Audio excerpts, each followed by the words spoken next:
অনন্ত জীবনের গান গাই। আমার ক্ষমতা আমার বাবার মতো নগণ্য বলেই হয়তো তিলকে তালে জলকে তেলে রূপান্তরিত করতে পারিনি, পশ্চাৎ দেশে ফলাতে পারিনি সর্বজয়ী লেজ। এই কবিতাটি লিখেছেন সৈয়দ ওয়ালি। সৈয়দ ওয়ালি একজন কবি।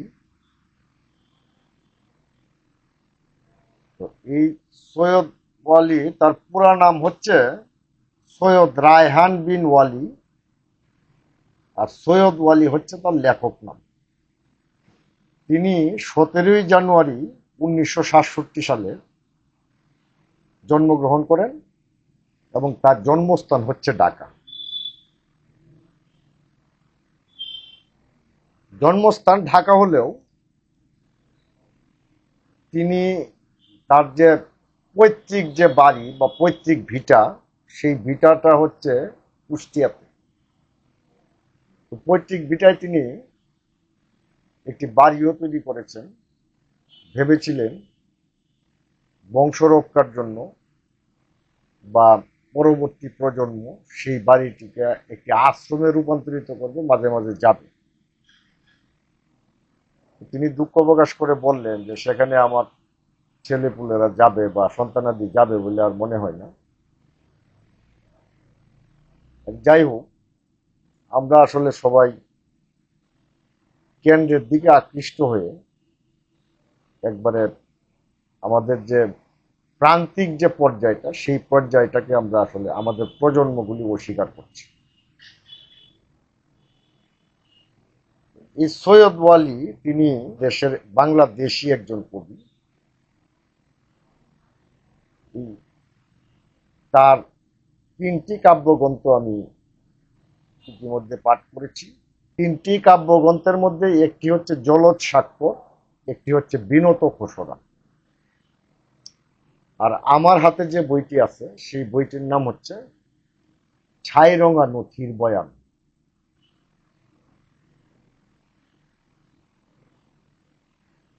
সৈয়দ ওয়ালিকে অনেকেই আসলে চিনেন না, কারণ তিনি আত্মপ্রচার দিনই নিজেকে প্রকাশ করার জন্য ঢাকা শহরে থাকেও ওই যে ওই যে যা তার কবিতার মতোই তিনি লেজ বানাতে পারেননি।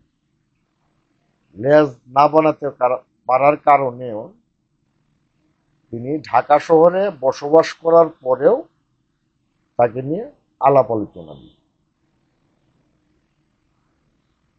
তো আমি তার কবিতা পাঠ করে আমি যতটুকু বুঝেছি যে তিনি শুদ্ধতম কবিদের মধ্যে একজন, অর্থাৎ তিনি খুব কম লিখেছেন এবং যা লিখেছেন সেটা বারবার কাটাকুটি করে এবং মনোমত না হওয়া পর্যন্ত সেটা তিনি প্রচার করেন নাই বা প্রকাশ করেননি, এবং যতটুকু সম্ভব কবিতার বিশুদ্ধতা রক্ষা করার জন্য তিনি চেষ্টা করেছেন। এই জন্যই ওয়ালি ভাইকে আমার খুব পছন্দ।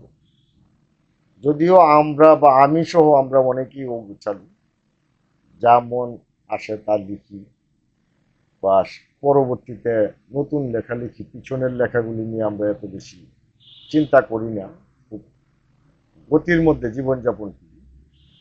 কিন্তু ওয়ালি ভাই তিনি যা লিখেন সেটাকে আবার ঘষা মাজা করেন, আবার ঘষা মাজা করে এটাকে একটা শৈল্পিক রূপ দেন এবং এটাকে নিখুঁত করতে চেষ্টা করেন।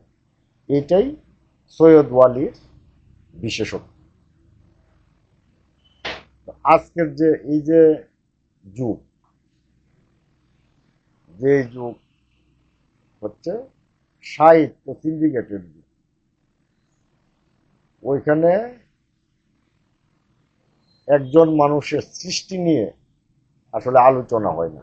কে কার সাথে কতটুকু সম্পর্কিত, কার সাথে তার ব্যক্তিগত যোগাযোগ আছে, এগুলোর উপর নির্ভর করে নির্ধারণ করা হয় সেই লেখা। হয়তো দেখা গেছে যে একজন খুব আলোচিত কবি, আলোচিত লেখক, সবাই তাকে সারা বাংলাদেশের টেকনাফ থেকে তেঁতুলিয়া এক নামে চিনে, কিন্তু তার একটি কবিতার লাইন বা একটি কবিতা কেউ জানে না, কোনোদিন কেউ পড়েনি।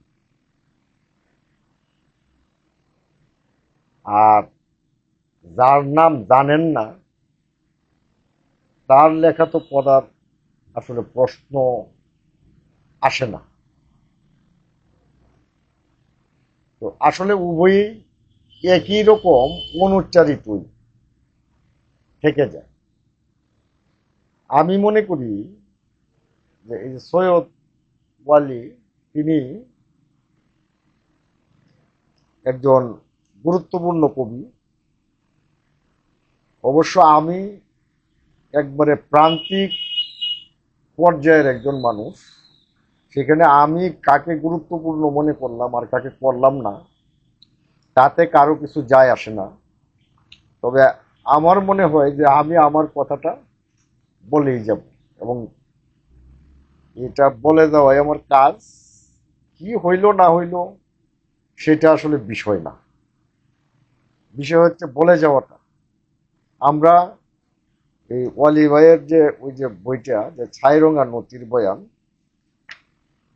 এইখান থেকে আমরা দুটি কবিতা পাঠ করব। এই বইটা আবার আমরা দেখতে পাই এটা অনুপ্রাণন প্রকাশনা থেকে প্রকাশিত হয়েছে। এখানে মানে তার বইয়ের যে বয়ান, প্রথম বয়ানটাই তিনি দিয়েছেন এইভাবে: জিজ্ঞাসিলে বলি বেশ আছি শীতার্ত রাত্রিতে, ইঁদুর যেভাবে বাঁচে জড়িয়ে অন্ধকার গর্তের রোম। আসলে খুব ইঙ্গিতপূর্ণ এবং অর্থবহ কথা। এই বইটি প্রকাশিত হয়েছে 2022 সালে। এই বইটির 4টা খণ্ড: আলাদা বেহালা, বিমূর্ত কমল, ছাইরঙা নথির বয়ান, জল মশালের ভাষা। আমরা ছাইরঙা নথির বয়ান থেকে দুইটি কবিতা পাঠ করব। তার নাম আততায়ী বেয়োনেট। আধারে কি দিবালুকে ইদানি চমকে চমকে উঠি, যেন কোনো মুসলিনি গুস্টাপু জল্লাদ শ্বাস ফেলছে ঘাড়ে, যেন কোনো আততায়ী সূর্যোদয়ের পথে আছে অত পেতে। ঘুমে কি তন্দ্রা ইদানি শঙ্কে শঙ্কে থাকি, যেন কোনো সকালে ভাঙলে ঘুম শুনবো যে দাঁড়িয়ে রয়েছে তারা চৌকাঠে।